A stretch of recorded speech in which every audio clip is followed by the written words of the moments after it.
So, do you remember that video that I did a while back about the word? And I wanted you to respond with the first two things that came up for you. And the word was pleasure.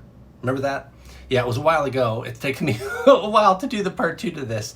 But thank you to all of you who responded. I think there were like 40 comments or something like that, or near it.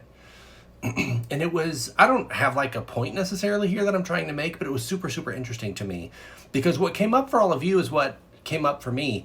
It was things like fun, and the like top two by far was food and sex, of course. And then there were other things like laughter, love, relaxation was another one. Pain came up quite a bit, probably because the binary pleasure pain, right? That kind of thing. Intoxication, painting, gardening, hope, anxiety, good sex, relaxation, and there was joy and disappointment came up too. And there was a whole bunch of, there was not a whole bunch, but there were several comments that were talking about like they didn't like what came up, like indulgent and selfish was one person's response, right? And they were like, oh no, I don't like that, right? Or from a conservative religious perspective, like of course they associate pleasure with those things. And another person commented danger and selfish. Oh, yeah. What was interesting to me in this exploration is how many of those things on the pleasure list can be associated with shame or are a little bit taboo, or that in our society we're conditioned to believe like that only so much or moderation is really important in those things.